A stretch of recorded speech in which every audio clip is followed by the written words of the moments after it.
菲律宾在非法坐滩的仁爱礁的破舰上面焚烧垃圾，那么我们能不能进行环保执法呢？据央视新闻和人民日报报道，据现场的画面显示，2月28号，在仁爱礁非法坐滩的菲律宾军舰马德雷3号，这个上面冒出了浓烟，疑似在焚烧垃圾，严重威胁到了仁爱礁附近海域的生态环境。这些视频和图片是渔民朋友们在仁爱礁海域附近捕鱼的时候发现之后发出来的。从远处看，几乎有一半的船体被黑烟所遮挡住。刚开始还以为那艘破舰发生了大火了呢。渔民朋友们靠近之后才发现，有菲律宾士兵在甲板上不断扔一些废弃物资到大火中去，这才得知这个火呀是船上的菲律宾士兵自行点燃的，应该是他们在焚烧生活垃圾，冒出的这个黑烟啊可不小，应该是在垃圾燃烧的时候浇上了燃油，否则呀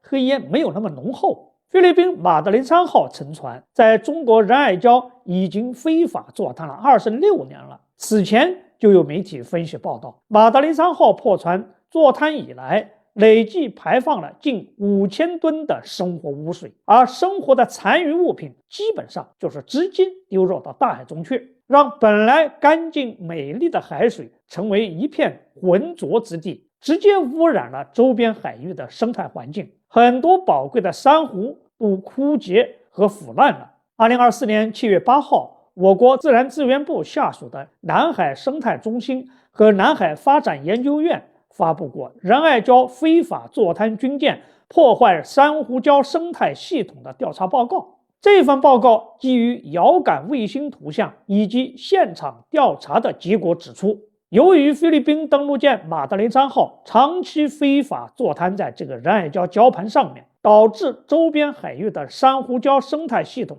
多样性、稳定性及可持续性均遭到了破坏。这些破坏具体表现为珊瑚礁的覆盖面积出现了大幅度的下降，尤其是在马德雷3号登陆舰的附近海域，已经出现大量珊瑚死亡，从而导致珊瑚礁覆盖面积下降的范围和比例要远高于正常水平。而珊瑚礁的大量死亡还导致了仁爱礁海域无脊椎海洋生物结构性出现了失衡。另外，在马德雷3号登陆舰上的菲方人员在未经任何处理的情况下，向仁爱礁直接排放了大量生活垃圾以及人类排泄物。同时，马德雷3号破船风化严重，锈蚀的船体本身就是一个巨大的污染源。总之呀，这个马德雷3号破船已经严重污染了仁爱礁海洋环境。目前菲方在破船上的燃烧行为是在加剧对仁爱礁海洋环境的破坏。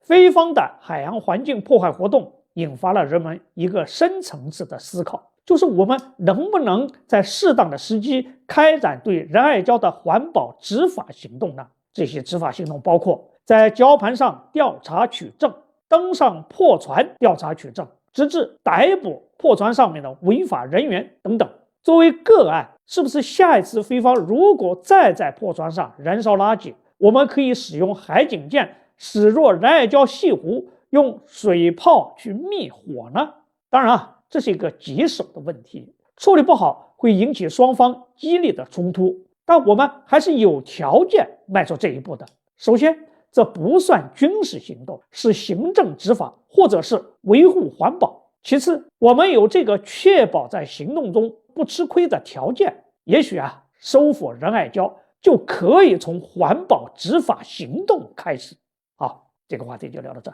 欢迎大家继续关注王宇飞评论，下一期再见。